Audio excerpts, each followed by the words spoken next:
Puji nama Tuhan. Shalom Bapak Ibu Saudara Jemaat PDL Roy. Saya percaya semua kita hari ini mengalami Tuhan. Kita siap menerima lawatan Tuhan. Dimanapun Bapak Ibu Saudara berada, mari bawa diri kita untuk lebih lagi menyembah Tuhan. Karena saat-saat kita menyembah Tuhan, itu adalah saat-saat kita beroleh kekuatan yang baru. Mari tundukkan kepala sejenak, sore hari ini kita masuk dalam doa. Kami bersyukur Tuhan untuk segala kebaikan Tuhan dalam hidup kami. Kami tahu anugerah Tuhan besar bagi kami. Kami tahu kebaikan Tuhan tidak pernah habis dalam hidup kami. Biar kiranya Tuhan, kami terus menikmati Engkau, kami terus mengalami Engkau. Terlebih selagi kami menyembah Tuhan, kami menikmati hadirat yang luar biasa. Rumah kami, kamar kami, tempat dimanapun kami menyembah, dipenuhi oleh hadirat Tuhan. Karena kami tahu Tuhan yang kami sembah, Tuhan yang tidak terbatas. Mari Tuhan Yesus hadir di tengah-tengah kami. Engkau melawat setiap kami, Engkau melawat keluarga kami. Engkau memberikan kekuatan bagi kami yang lemah. Engkau memberikan penghiburan bagi kami yang berduka Tuhan. Terima kasih Bapak, terima kasih. Kami masuk dalam hadirat-Mu. Kami menikmati hadirat-Mu. Dalam nama Yesus, kami siap menyembah Tuhan. Haleluya. Amin. Saat terindah dalam hadirat-Mu,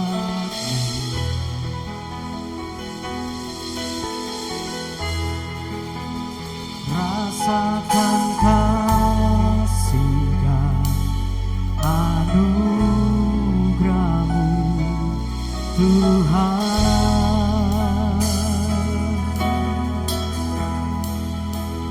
Mengalir memenuhiku, itu yang selalu ku rindu.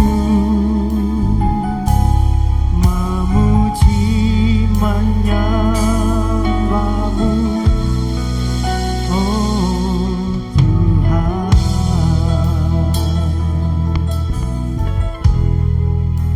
Saat terindah dalam hadirat-Mu,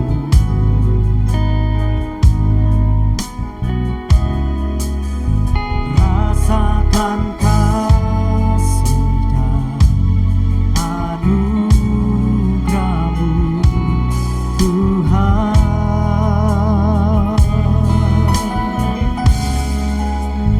Mengalir memenuhiku, itu yang selalu ku rindu. Memuji menyembah-Mu, oh Tuhan.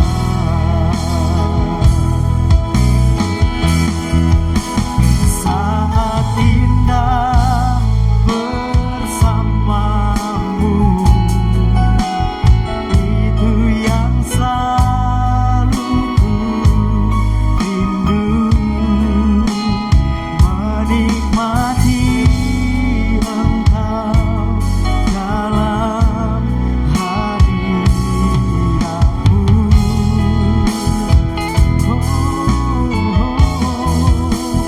Kaulah dambaan hidupku, Kaulah satu di hatiku.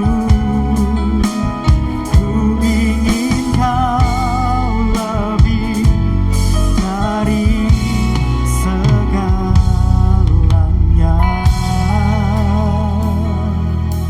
Mari bersama-sama dimanapun Bapak Ibu Saudara berada. Terindah dalam hadirat-Mu,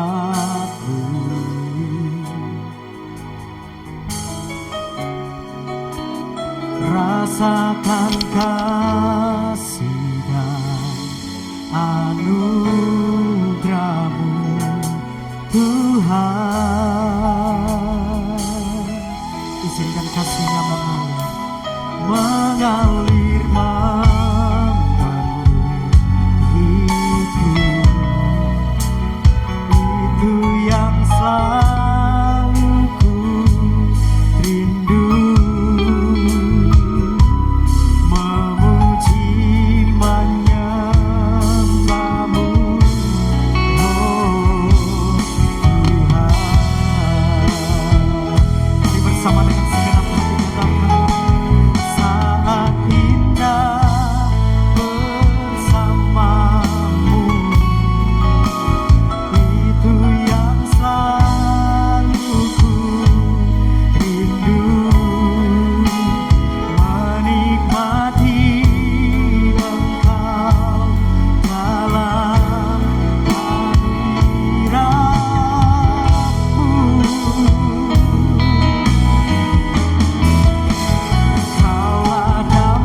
bersamamu, itu yang selalu ku rindu, menikmati Engkau dalam hadirat-Mu. Mari dengan segenap hati ungkapkan ini, Bapak Ibu. Kaulah dambaan hidupku, Kaulah satu di hatiku. Ku ingin Kau lebih dari segalanya.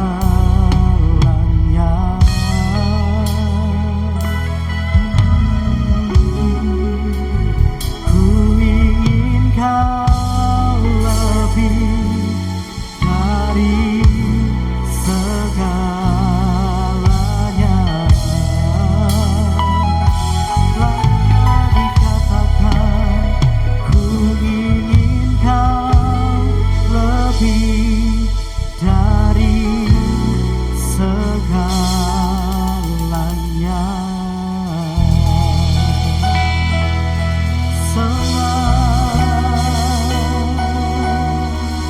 Mari katakan, kami rindukan Engkau lebih dari segalanya.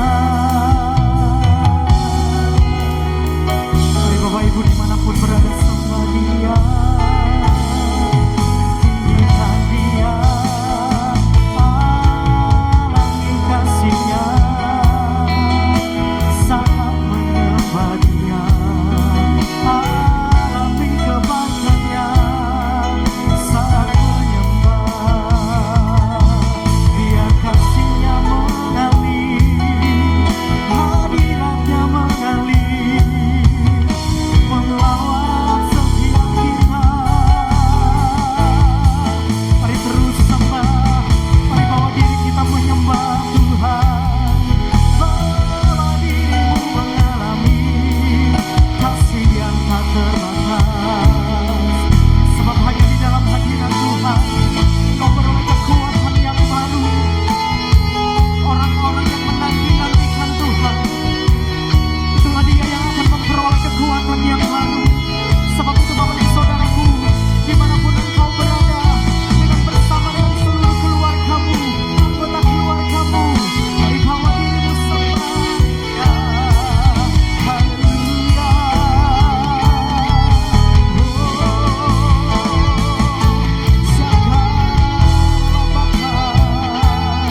Mari bawa dirimu intim dengan Tuhan, menikmati hadirat-Nya adalah saat-saat yang terindah. Biarkan kita mengalami Tuhan hari ini, sebab hadirat-Nya tidak dibatasi oleh apapun.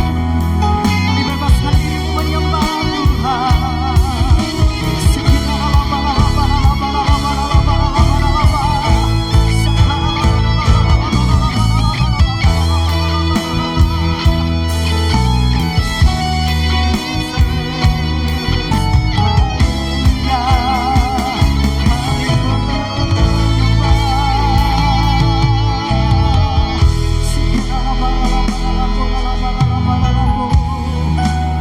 Kami tahu Engkau hadir di tengah-tengah kami, Tuhan. Kami tahu Engkau hadir di tempat kami menyembah. Kami tahu Engkau hadir di tengah keluarga kami. Mari Bapak Ibu Saudara yang di rumah-rumah dengan keluargamu, atau engkau yang mungkin dalam perjalanan menikmati ibadah ini, mari terus bawa dirimu menyembah Tuhan. Bersama-sama kita mengalami Tuhan. Biar hadirat-Nya melawat setiap kita, biar hadirat-Nya menjamah setiap kita.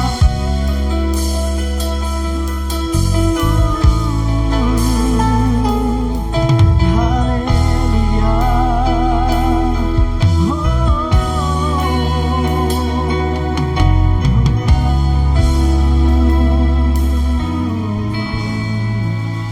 Sangat indah bersamamu, itu yang selalu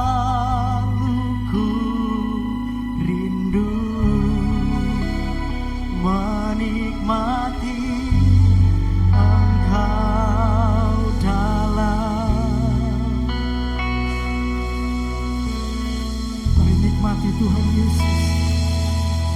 Katakan ini dari hati. Kaulah dambaan hidupku, Kaulah satu di hatiku.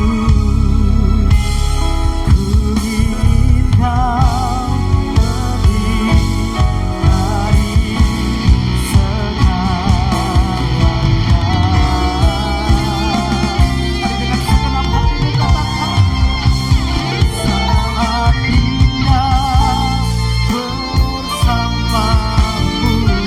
Itu yang selalu ku rindu, menikmati Engkau dalam hadiratmu. Kaulah satu-satunya, Kaulah dambaan hidupku, Kaulah satu di hatiku. Ku ingin Kau lebih dari segalanya. Ku ingin Kau lebih dari segalanya.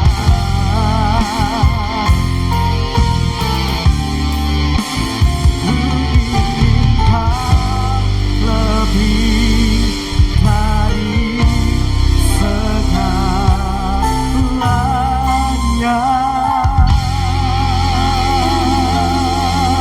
Bapak Ibu Saudara boleh bersorak-sorai bagi Tuhan Yesus. Kami mau Engkau lebih dari segala-galanya Tuhan. Karena kami tahu Engkau Tuhan yang besar dalam hidup kami.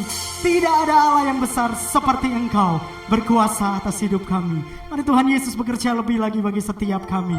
Kami siap memuji Engkau lebih lagi dalam nama Yesus. Semua yang siap memuji Tuhan sama-sama katakan amin. Mari bersama-sama kita puji Dia lebih lagi. Dimanapun Bapak Ibu Saudara, mari bersama bertepuk tangan berikan ekspresi yang terbaik bagi Tuhan.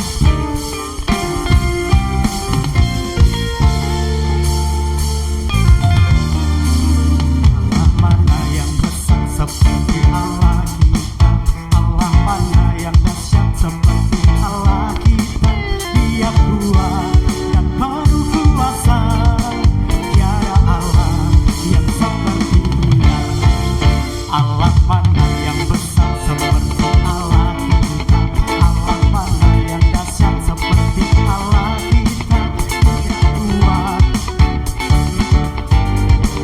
tiada Allah yang seperti Dia. Come on. Dia puaskan jiwa yang dahaga, yang girangkan dengan sukacita. Bersorak-sorai hai semua orang yang takut akan Tuhan. Hosana,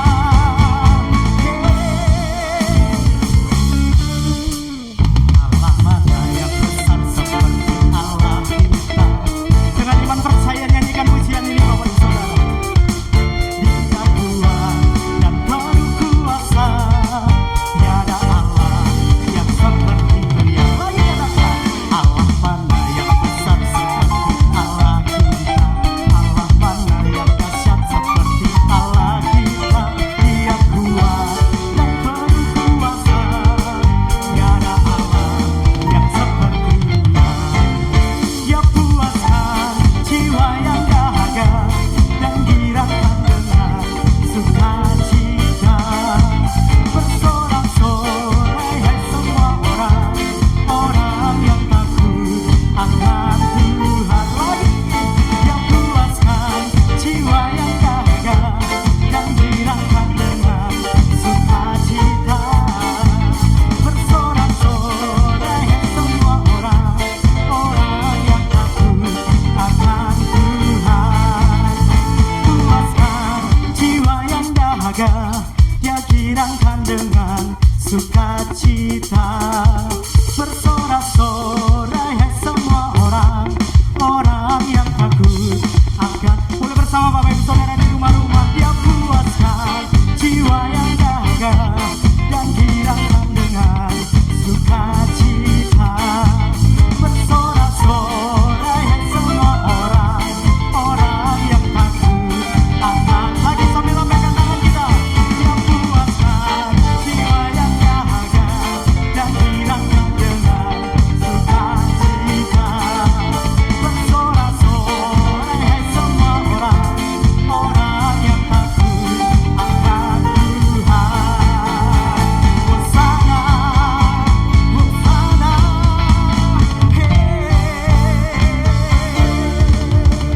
sorak-sorai bagi Tuhan yang besar. Haleluya.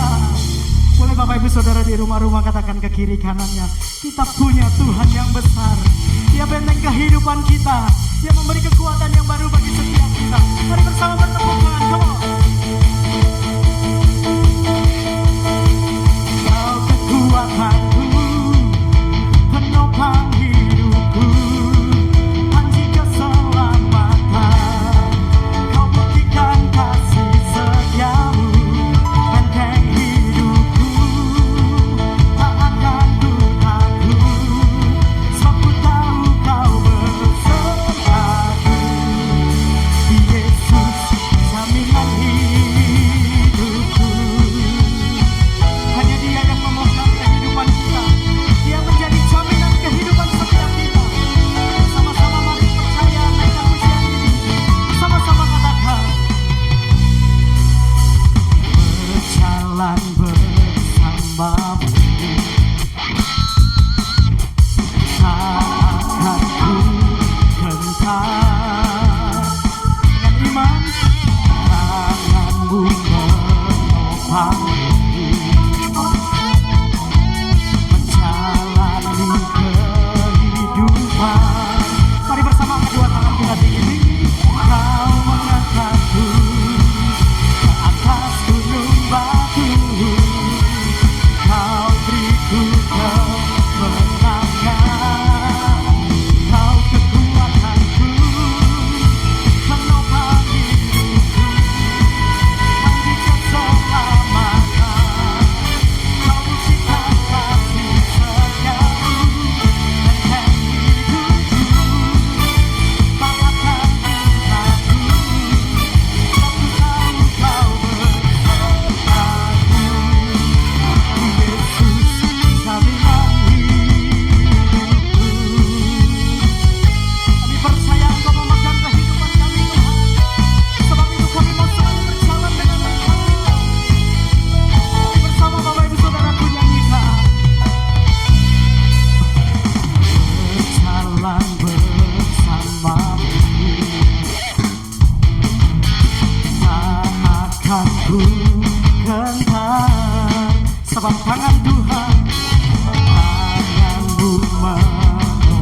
Mari siapkan diri kita untuk terima kebenaran firman Tuhan. Kami bersyukur Tuhan, karena Engkau begitu baik bagi hidup kami. Engkau sumber kekuatan kami. Kami bangga punya Tuhan yang tidak pernah gagal. Tuhan yang menyertai kehidupan kami. Tuhan yang memberi kekuatan yang baru bagi setiap kami. Mari Tuhan Yesus, ajar kami mengerti setiap rencana-Mu dalam hidup kami. Kami tahu Tuhan, hidup kami indah di dalam rencana Tuhan.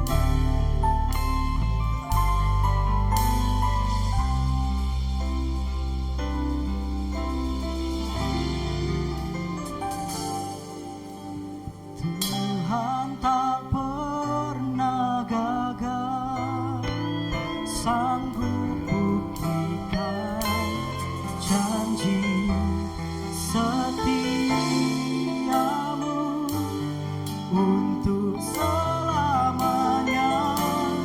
Imanku berkata, Tuhan tak pernah gagal. Tuhan tak pernah gagal, sanggup buktikan janji setiamu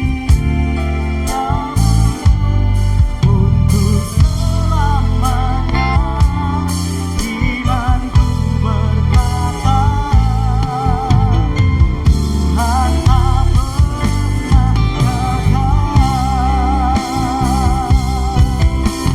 Tuhan tak pernah gagal, sanggup buktikan janji setiamu untuk selamanya. Imanku berkata, Tuhan tak pernah gagal.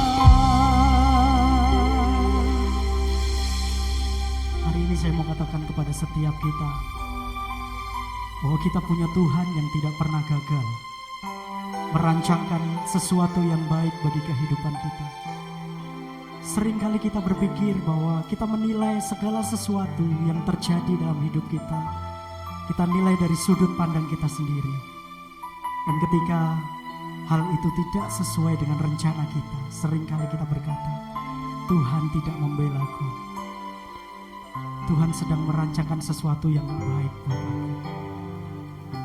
Hari ini saya katakan itu semua salah, Bapak Ibu Saudara. Apapun yang terjadi dalam kehidupan kita, belajar percaya, belajar mengerti bahwa Tuhan sedang merancang yang terbaik bagi kita. Ya Tuhan yang tidak pernah gagal, ya Tuhan yang selalu membela kehidupan kita. Bahkan DNA kita adalah naik, bukan turun. Mari buka kedua tangan kita bersama-sama. Tuhan tak pernah gagal, sanggup buktikan janji setiamu untuk selamanya. Imanku berkata, Tuhan tak pernah gagal. Lagi dengan penuh iman percaya katakan, Tuhan tak pernah gagal, sanggup buktikan janji setiamu untuk selamanya. Imanku berkata, Tuhan tak pernah gagal.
Kami siap terima kebenaran firman, karena kami tahu firman itu yang akan mengubahkan kehidupan kami. Terima kasih untuk pujian penyembahan yang kami dapatkan dan kami berikan kepada Engkau Tuhan. Kami yakin dan percaya apa yang sudah kami naikkan, penyembahan kami menyukakan Tuhan. Mari berkati kami hari ini dengan firman-Mu. Pakai lidah bibir hamba-Mu yang akan Kau pakai memberitakan kebenaran firman Tuhan untuk memuliakan nama Tuhan lebih lagi. Berikan hikmat pewahyuan kepada setiap kami untuk mengerti isi hati Tuhan melalui hamba-Mu. Terima kasih Tuhan Yesus. Dalam nama Yesus kami siap terima firman-Mu. Haleluya. Amin.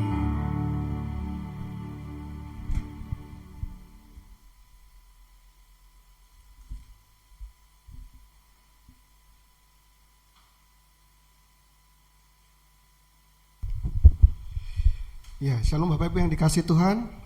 Ada sukacita mengikuti ibadah online pada sore hari ini. Ya, kita sudah diberkati pujian dan penyembahan. Saya berharap Bapak Ibu dimanapun Bapak Ibu berada menikmati pujian penyembahan. Karena firman Tuhan berkata bahwa Tuhan bertata di atas puji-pujian. Artinya apa? Artinya ketika kita memuji dan menyembah Tuhan, waktu kita menaikkan puji-pujian, sebenarnya ada Tuhan yang bertahta di tempat itu. Kita bukan sedang menyanyikan sebuah lagu atau menyanyikan sebuah kata-kata yang kosong, ya, yang tidak ada tujuannya. Tapi percayalah Bapak Ibu, ketika Bapak Ibu menaikkan pujian Bapak Ibu, Tuhan sebenarnya bertahta di atas pujian kita semua. Amin Bapak Ibu. Ya, tadi kita sebelum masuk firman Tuhan, worship leader menyanyikan sebuah pujian yang sungguh sangat memberkati kita semua. Sebuah lagu dari band Rohani NDC, ya, kalau Bapak Ibu tahu, Tuhan tidak pernah gagal. Nah, kita juga sama-sama percaya bahwa Tuhan memang tidak pernah gagal. Tapi persoalannya Bapak Ibu yang dikasih Tuhan, kita yang sering gagal.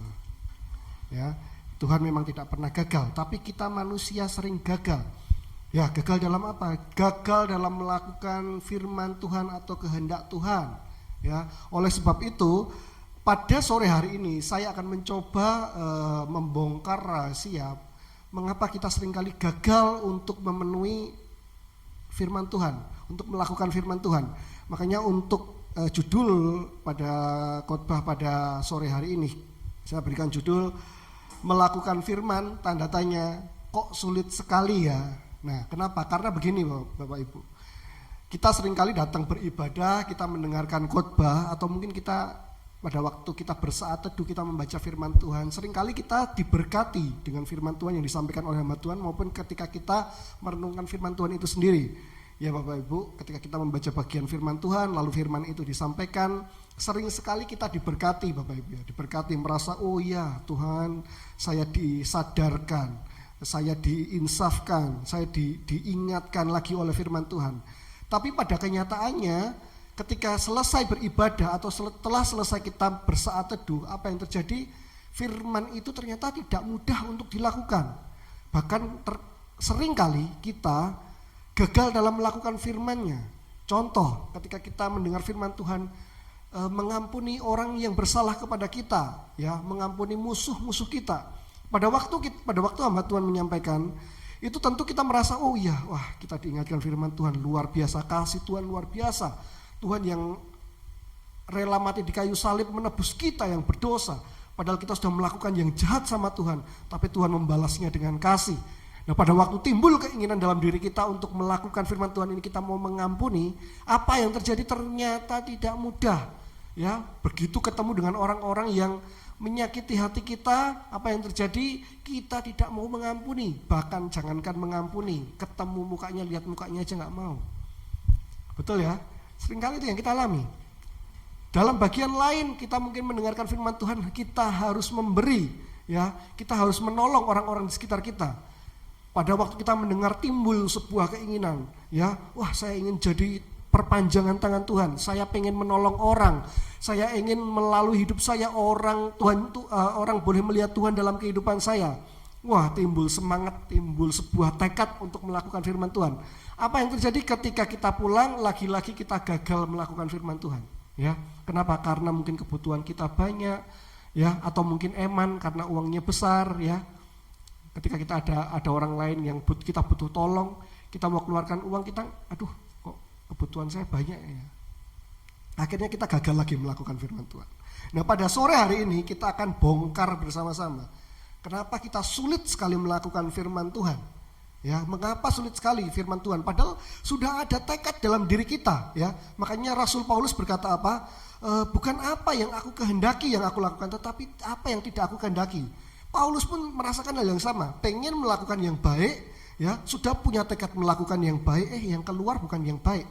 Yang keluar bukan melakukan firman Tuhan. Nah, kenapa ini bisa terjadi ya dalam kehidupan orang-orang percaya? Nah, kita bongkar bersama-sama. Kita buka dalam 1 Petrus 2 ayatnya yang ke-11. Saya tetap di 1 Petrus ya Bapak Ibu ya. Di kitab Rasul Petrus sudah beberapa bulan ini kalau Bapak Ibu mengikuti doa pagi di PD Elroy juga, kalau Bapak Ibu yang mengikuti pada waktu saya menyampaikan renungan di doa pagi juga saya sedang membahas kitab ini. Karena kitab ini luar biasa Bapak Ibu. Banyak rahasia-rahasia, nasihat-nasihat yang diberikan Rasul Petrus kepada jemaat-jemaat Yahudi yang sementara merantau di Asia Kecil dan sekitarnya. Itu ternyata memiliki nasihat-nasihat dan rahasia-rahasia yang begitu luar biasa Bapak Ibu. Nah, kita baca di 1 Petrus pasal yang kedua dan ke-11, saya bacakan. Bapak Ibu perhatikan mungkin di handphone masing-masing atau mungkin nanti ditayangkan. Dikatakan apa? Saudara-saudaraku yang kekasih, aku menasihati kamu. Sekali lagi ini nasihat. Supaya sebagai pendatang dan perantau, ya ini kepada jemaat-jemaat Yahudi yang sementara merantau di Asia Kecil dan sekitarnya. Karena mereka terpaksa keluar dari bangsanya. Kamu menjauhkan diri dari keinginan-keinginan daging yang berjuang melawan jiwa. Perhatikan Bapak Ibu ayat ini. Rasul Petrus menasihatkan kepada jemaat-jemaat Yahudi yang sementara merantau. Ya, kalau Bapak Ibu mengikuti khotbah di kitab Petrus ini, pembahasan kitab Petrus mulai dari pasal pertama, kita tahu bahwa jemaat-jemaat ini mengalami hidup yang tidak gampang, hidup yang tidak mudah. Namanya merantau Bapak Ibu, mana ada yang mudah, ya, memiliki perbedaan kebudayaan, perbedaan bahasa, ya kan, tentu saja mengalami lingkungan yang tidak mudah. Apalagi mereka pada waktu itu adalah dikenal bangsa yang umatnya Tuhan. Secara khusus dihidup oleh hukum Taurat, oleh peraturan-peraturan, lalu tiba-tiba mereka keluar dari bangsanya, merantau ke sebuah negara atau bangsa yang mana negara dan bangsa itu tidak kenal Tuhan, ya, tidak mengenal Allah Israel, sehingga pasti ada sebuah perbedaan kehidupan dan kebudayaan di situ. Ya, tentunya mereka dihadapkan oleh mungkin peraturan-peraturan atau cara-cara hidup yang bertentangan dengan firman Tuhan, dengan hukum Taurat pada waktu itu ya. Makanya Rasul Petrus menasihatkan begini, kamu menjauhkan diri dari keinginan-keinginan daging. Nah, Bapak Ibu, Rasul Petrus mengingatkan jemaat Yahudi untuk menjauhkan diri dari keinginan-keinginan daging. Kenapa Bapak Ibu? Nah, keinginan-keinginan daging ini yang sering muncul dalam diri kita. Nah, apa itu keinginan daging? Nah, nanti Bapak Ibu kalau mau tahu keinginan-keinginan daging atau perbuatan-perbuatan daging, nanti Bapak Ibu bisa lihat di Galatia pasalnya yang ke-5. Nah, saya nggak ada waktu untuk menjelaskan Bapak Ibu, tapi kita akan baca saja sedikit. Galatia 5, supaya Bapak Ibu kurang lebih tahu. Saya tidak bisa menjelaskan perbuatan daging satu-satu, maksudnya apa ini, maksudnya apa. Nanti Bapak Ibu bisa baca dan Bapak Ibu bisa merenungkan sendiri. Tapi kita baca kurang lebihnya seperti apa. Galatia pasal 5 ayatnya yang ke-19 sampai nanti ayatnya yang ke-21. Galatia pasal 5 ayat ke-19 dikatakan perbuatan daging telah nyata, yaitu apa? Percabulan, kecemaran, hawa nafsu, penyembahan berhala, sihir, perseteruan, perselisihan, iri hati, amarah, kepentingan diri sendiri, pencideraan, roh pemecah, kedengkian, kemabukan, pesta pora, dan sebagainya. Terhadap semuanya itu kuperingatkan kamu, seperti yang telah kubuat dahulu, bahwa barang siapa melakukan hal-hal yang demikian, ia tidak akan mendapat bagian dalam kerajaan Allah. Nah, ini perbuatan-perbuatan daging, Bapak Ibu, kita bisa melihat di situ ada kecemaran, percabulan, hawa nafsu, penyembahan berhala. Nah, kalau saya mau jelaskan satu-satu nanti pasti tidak cukup waktu. Tapi perhatikan ada bagian-bagian tertentu yang Bapak Ibu mesti lihat. Di antaranya apa? Lihat di situ ada di ayat yang ke-20 ada apa? Ada perseteruan, perselisihan, ya. Waduh, ini kan sering kali kita temui ya, perseteruan, perselisihan di dalam gereja pun banyak Bapak Ibu ya. Ini ternyata perbuatan daging, ya. Iri hati, amarah. Amarah itu juga termasuk perbuatan daging. Lalu apa? Kepentingan diri sendiri. Wah, ini ada di sekitar kehidupan kita, Bapak Ibu. Bahkan mungkin seringkali kita jadi pelakunya, Bapak Ibu. Nah, ini keinginan-keinginan daging, ya, keinginan-keinginan daging yang ada. Nah, lalu tadi Rasul Petrus di 1 Petrus 2 ayat yang ke-11 berkata apa? Jauhkanlah dirimu dari keinginan-keinginan daging. Ya, keinginan-keinginan daging ini harus dijauhkan, Bapak Ibu. Ya, kalau enggak kita akan susah sekali melakukan kebenaran firman Tuhan. Seperti judul yang saya sampaikan sore hari ini. Melakukan firman Tuhan tanda tanya, kok susah sekali ya? Ya, ini susah sekali memang. Kenapa kok bisa susah melakukan firman Tuhan? Nah, jawabannya ada di sini, Bapak Ibu ya. Jawabannya ada di nasihat Rasul Petrus, menjauhkan diri dari keinginan-keinginan daging. Nah, kenapa kita harus menjauhkan diri dari keinginan-keinginan daging? Nah, saya akan ajak Bapak Ibu semua melihat dari Galatia pasalnya yang ke-5 ayat yang ke-17. Nah, inilah jawabannya. Kenapa kita susah sekali melakukan firman Tuhan? Galatia 5 ayat yang ke-17 berkata seperti ini. Sebab keinginan daging dan keinginan roh apa? Berlawanan. Ya. Jadi keinginan daging dan keinginan roh berlawanan dengan keinginan daging, ya. Karena keduanya apa? Bertentangan. Sehingga kamu setiap kali tidak melakukan apa yang kamu kehendaki. Lihat ya, Rasul Petrus kan pernah bilang, bukan apa yang aku kehendaki yang baik yang aku lakukan, tetapi apa yang tidak aku kehendaki akhirnya yang kulakukan. Nah, di sini tadi ayat kata-kata yang serupa ternyata ada, Bapak Ibu. Dikatakan apa? Sehingga kamu setiap kali tidak melakukan apa yang kamu kehendaki. Makanya tadi di awal saya sudah kasih intro, Bapak Ibu ya. Seringkali kita ini sudah dengar khotbah, lalu kita sudah timbul keinginan, timbul tekad untuk melakukan firman Tuhan. Tapi begitu kita mau melakukan ternyata apa? Tidak bisa, sulit. Justru apa yang kita lakukan? Kita melawan firman. Kita tidak taat pada firman. Karena ternyata apa? Karena ternyata keinginan roh dan keinginan daging itu berlawanan atau bertentangan. Ya, itu sebuah seperti kutub utara dan kutub selatan, Bapak Ibu. Seperti baterai itu min dan plus, ya. Tidak bisa sama gitu loh. Ya, mereka berada di sisi yang berbeda. Di sini keinginan daging, di sini keinginan roh. Nah, apa hubungannya dengan susah melakukan firman Tuhan? Nah, saya akan berikan contoh kepada Bapak Ibu. Saya minta bantuan 2 orang nanti. Saya minta tolong yang main drum. Ya, Pak Rudi. Waduh. Ya. Ya. Sama tadi WL-nya aja ya. Pak Niko. Ya, saya akan tenang Bapak Ibu, firmannya singkat. Selesai ini langsung sudah selesai Bapak Ibu. Karena selesai dari percobaan ini Bapak Ibu akan langsung paham. Nah, Bapak Ibu tadi dikatakan di ayat ke-17 keinginan roh berlawanan dengan keinginan daging. Nah, saya minta tolong Bapak Rudi di sini di pojok sana. Iya. Bapak Niko di tengah. Nah, saya di samping sini. Nah, anggap aja saya ini keinginan roh Bapak Ibu. Pak Rudi ini keinginan daging, tapi ya beliau bukan kedagingan kok. Ya, cuman contoh aja. Ini saya ini keinginan roh, keinginan daging. Nah, ini kita, posisinya kita. Ya. Tadi dikatakan di firman Tuhan nasihat Rasul Petrus apa? Jauhkanlah dirimu dari keinginan. Kalau jauhkan dari keinginan daging berarti Pak Niko harusnya menjauh dari siapa? Menjauh dari Rudi. Coba kakak sini. Ketika Pak Niko menjauh dari Rudi, Bapak Ibu melihat Bapak Niko semakin dekat dengan apa? Dengan saya. Ya, dengan saya. Saya ini keinginan roh, itu keinginan daging, ini kita. Ya, tapi begitu Pak Niko mendekat pada keinginan daging, maka apa yang terjadi? Semakin menjauh dari keinginan roh. Mulai nangkap Bapak Ibu ya. Terima kasih.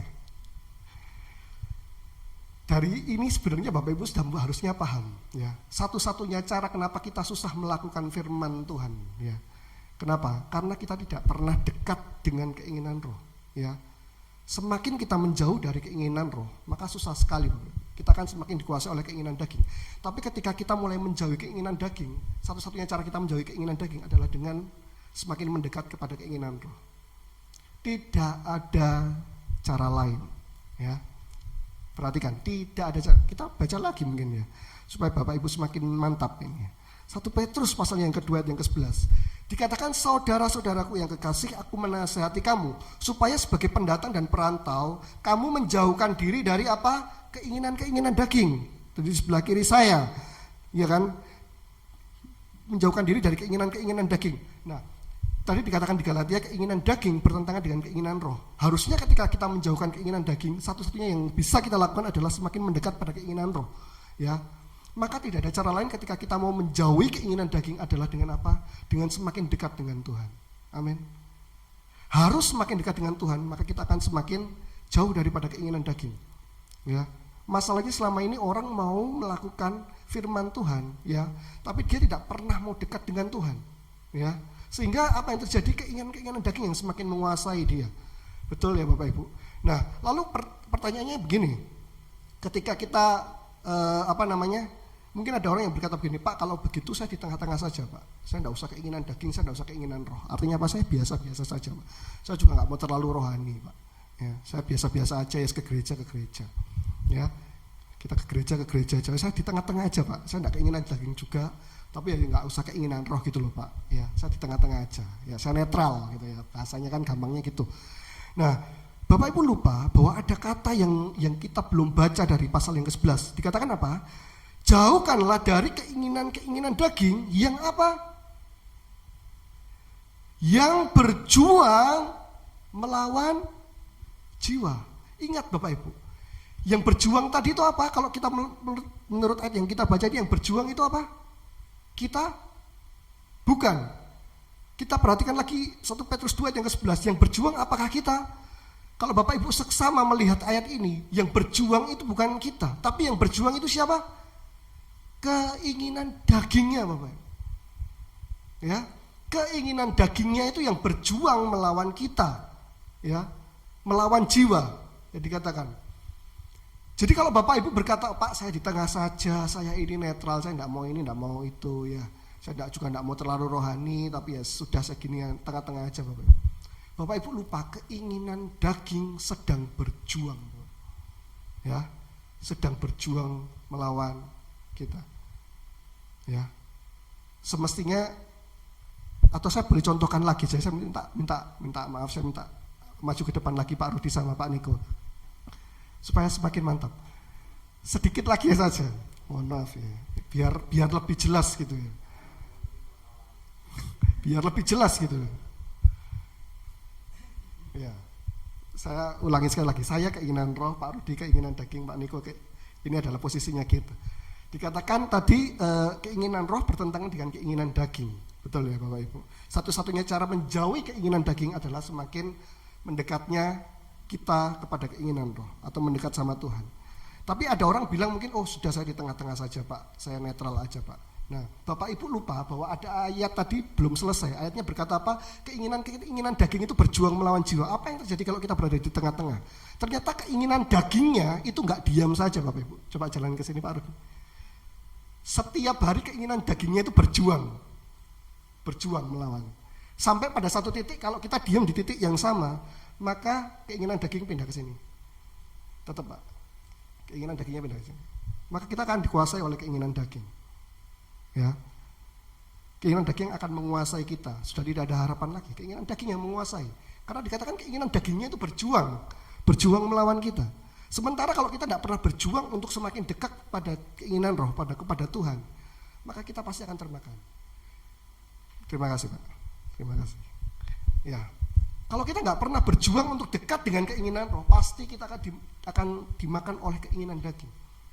Ya, makanya jangan heran ketika kita mau melakukan firman Tuhan, sulitnya minta ampun. Kenapa Bapak Ibu? Ternyata keinginan dagingnya itu berjuang di dalam kita. Kita nggak berjuang, tapi keinginan dagingnya berjuang. Makanya lebih gampang marah atau lebih gampang nahan marah? Lebih gampang marah, Pak. Ya, lebih susah nahan marah. Ya, lebih gampang mengampuni atau lebih gampang membalas? Oh, lebih gampang membalas, Bapak Ibu. Ya toh? Lebih susah untuk mengampuni, ya kan? Ditampar pipi kiri balas tampar, atau nahan supaya nggak nampar, atau ngasih pipi kanan, lebih sulit mana? Lebih gampang napuk balik Bapak Ibu ya kan? Begitu kita tampar balik ya toh. Jadilah tampar-tamparan Bapak Ibu. Ya kalau kita tampar yang paling enak kita balas Bapak Ibu ya. Itu lebih gampang. Tapi begitu tampar pipi kanan kasih pipi kiri, nah itu yang sulit Bapak Ibu. Ya, kenapa? Karena keinginan daging ini berjuang ternyata. Dan kapan keinginan daging ini berjuang di dalam kita? Setiap saat Bapak Ibu. Ya, setiap saat keinginan daging ini berjuang di dalam kita. Ya, makanya perlu untuk kita juga berjuang lebih keras dari keinginan daging. Untuk apa? Untuk semakin dekat dengan keinginan roh. Ya. Makanya jangan tinggalkan saat teduh, jangan tinggalkan persekutuan, jangan tinggalkan ibadah Bapak Ibu. Datang ibadah memang bukan membuat kita lebih dekat dengan Tuhan. Tidak.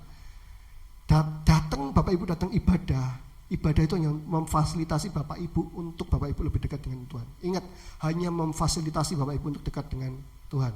Tapi kalau Bapak Ibu datang ibadah, Bapak Ibu cuma diem aja, main handphone saja, atau sibuk sendiri saja, percuma Bapak Ibu. Bapak Ibu tidak akan pernah dekat dengan Tuhan. Apa yang terjadi kalau kita tidak pernah dekat dengan Tuhan? Jangan heran, kita akan semakin dikuasai oleh keinginan daging. Makanya semakin sulit kita melakukan firman Tuhan. Semakin sulit.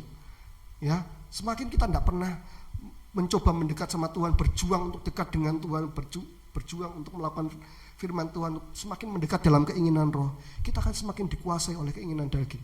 Ingat Bapak, keinginan dagingnya berjuang, dan dia berjuang setiap hari.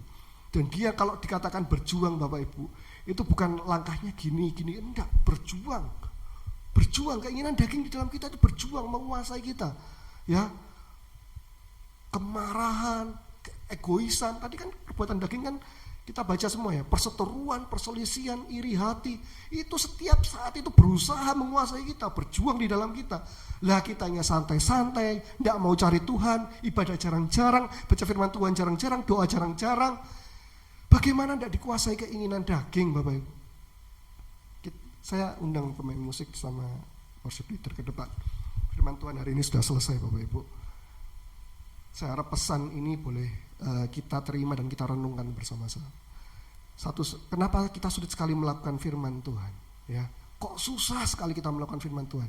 Jangan heran Bapak Ibu. Keinginan daging di dalam kita ini berjuang terus melawan keinginan roh. Setiap saat dia berjuang. Karena itu perlu ada usaha dari kita untuk kita semakin dekat dengan keinginan roh. Supaya dengan kita semakin dekat dengan keinginan roh, kita semakin dekat dengan Tuhan, kita semakin mampu menjauhi keinginan daging. Dengan demikian kita akan semakin mudah untuk melakukan firman Tuhan. Sedikit demi sedikit pasti, tapi kita akan sanggup melakukan firman Tuhan. Kalau kita hanya memilih diam saja, kita mau aman-aman saja, ibadah ya begini-begini saja, doa ya begini-begini saja, baca firman Tuhan ya begini-begini saja, jangan heran Bapak Ibu, pelan tapi pasti keinginan daging akan menguasai. Mari kita berdoa. Bapak, kami mengucap syukur Tuhan, pada sore hari ini kami telah menerima firman Tuhan. Kami percaya Tuhan, firman-Mu mengingatkan kami bahwa ketika kami ingin menjauhi diri kami dari keinginan-keinginan daging yang berusaha menguasai kami, satu-satunya jalan adalah kami semakin mendekatkan diri sama Tuhan. Tidak ada cara lain Tuhan. Karena itu ingatkan kami Tuhan, untuk kami juga berjuang. Sementara keinginan daging berjuang di dalam kami juga berjuang untuk semakin dekat dengan Tuhan. Dengan demikian kami semakin menjauhi keinginan daging dan kami semakin dikuasai oleh keinginan roh, bukan keinginan daging. Terima kasih Tuhan. Di dalam melalui firman-Mu ini kami mulai belajar Tuhan, dan kami mulai praktekkan supaya kami bisa Tuhan dikuasai oleh keinginan roh, dan dengan demikian kami boleh melakukan firman Tuhan. Kami tidak sulit lagi untuk melakukan firman-Mu, tapi kami setia dan suka melakukan firman Tuhan. Terima kasih, hamba mengucap syukur firman telah selesai diberitakan, tapi roh-Mu terus bekerja di dalam kami Tuhan. Terima kasih, hanya di dalam nama mengucap syukur dan berdoa. Haleluya, amin. Aku hidup, ku hidup bagimu, hatiku tetap menyembahmu. Dunia tak bisa menjauhkanku dari kasih-Mu. Sama ku hidup, ku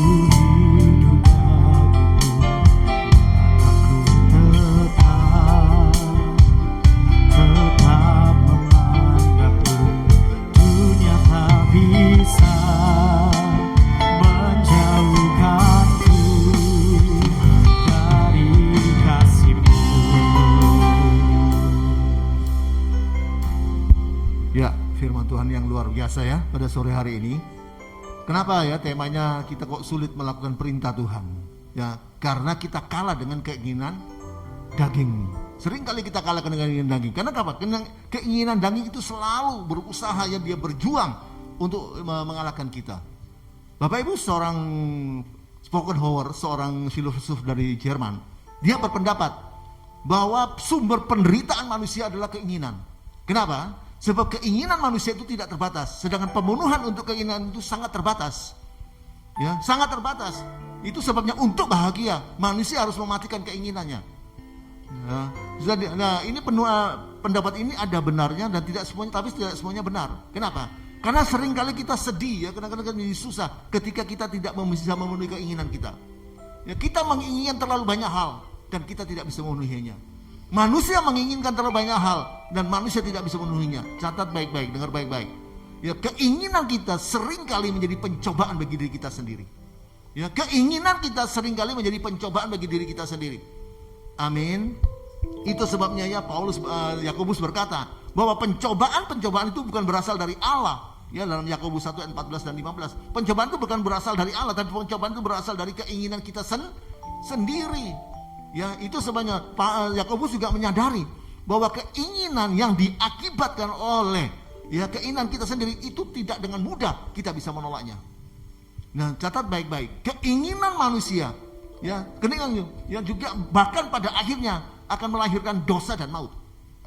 Ya, itu sebabnya betapa bahayanya keadaan seseorang ketika dia diseret oleh keinginannya sendiri. Tapi catat baik-baik, dengar baik-baik. Ya, keinginan ya, sesungguhnya keinginan itu ya, keinginan adalah bukan hal yang buruk. Ya, catat baik-baik. Sesungguhnya keinginan itu ada bukan hal yang buruk. Kenapa? Sebab keinginan yang dikuasai itu justru membuat hidup kita terarah dan kita tidak mudah diombang-ambingkan. Ya, keinginannya ya itu sebetulnya sesuatu yang buruk. Kenapa? Sebab keinginan yang bisa kita kuasai justru itu membuat hidup kita terarah dan kita tidak mudah diombang-ambingkan. Hal yang buruk adalah ketika keinginan itu ya, ketika keinginan itu berkuasa atas hidup kita.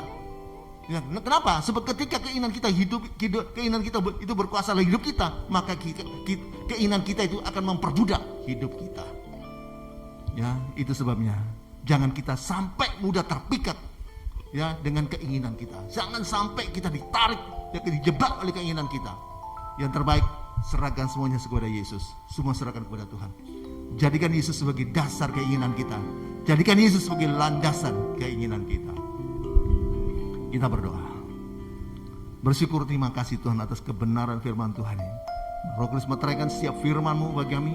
Mampukan kami Tuhan untuk melakukannya. Sehingga kami tidak ditarik, tidak gampang ditarik oleh keinginan daging kita Tuhan. Tuhan, terima kasih Tuhan. Terima kasih meteraikan Roh Kudus firman bagi kami. Roh Kudus menolong kami dari kelemahan-kelemahan kami. Roh Kudus bantu kami dari kekurangan-kekurangan kami dengan doa-doa dan keluhan-keluhan yang tidak terucapkan. Dalam Roma 8 ayat 26. Bahkan Roma 8 ayat 28. Allah turut bekerja untuk mendatangkan kebaikan bagi kami. Yang kami yang sungguh mengasihi Tuhan. Yang terpanggil sungguh rencana Allah. Terima kasih Tuhan. Terima kasih, berkati setiap umat-Mu dimanapun berada. Yang lemah imannya, bangkitkan iman mereka. Yang juga yang Tuhan yang semangatnya padam, bangunkan kembali semangat mereka di dalam nama Yesus. Yang sakit Tuhan sembuhkan. Oleh belut Tuhan sembuh, sehat Tuhan. Terima kasih jemaat yang mengalami masalah ekonomi, masalah dalam pekerjaan, masalah dalam rumah tangga, Tuhan yang berikan jalan keluar. Kebutuhan jemaat Tuhan cukupkan. Biar berkat dari utara, selatan, timur, barat tercurah di setiap umat-Mu, jemaat-Mu dimanapun berada. Terima kasih Tuhan, terima kasih. Jemaat yang bekerja, jemaat yang juga berbisnis, Tuhan memberkati. Dijauhkan daripada kebangkrutan, dijauhkan daripada kegagalan, dijauhkan daripada kemacetan, kecurangan, dijauhkan. Buat mereka semua berhasil. Mereka menjadi kepala, bukan ekor, naik bukan turun. Anak-anak jemaat yang sekolah dan kuliah dibuat Tuhan berhasil. Hikmat, kemampuan, semangat belajar tambahkan, kepandaian tambahkan. Masa depan yang cerah Tuhan sediakan bagi mereka. Terima kasih Tuhan, terima kasih. Kami juga berdoa Tuhan perlindungan atas kami semua jemaat Elroy dimanapun berada. Kami juga mau berdoa semua program-program Elroy Tuhan. Baik doa pagi, baik itu juga Zoom meeting, baik itu juga ibadah YouTube, ibadah tatap muka, semuanya Tuhan memberkati. Terima kasih Tuhan, terima kasih. Semua yang sudah menopang pelayanan PDL Roy, kembalikan berkat lipat-lipat ganda. Kami juga menyerahkan Tuhan negara bangsa ini Tuhan. Selamatkan negara bangsa ini Tuhan. Kami juga mau berdoa Tuhan, pemerintahan yang ada saat ini, Bapak Joko Widodo dijauhkan dari musuh-musuh dari luar maupun musuh dari dalam, diberkati oleh Tuhan. Terima kasih Tuhan. Kami juga berdoa bagi semua hamba-hamba Tuhan, kami semua hamba-hamba yang Tuhan yang melayani. Beri kami kerendahan hati semua Tuhan dalam melayani. Kami tidak saling berkata sesat, kami tidak saling Tuhan menjatuhkan, kami tidak saling berkelahi, tidak saling bertengkar sehingga mempermalukan nama Tuhan saja. Biar kami dengan kerendahan hati bergandengan tangan dan sama-sama melayani Tuhan, sehingga nama Yesus Tuhan dipermuliakan.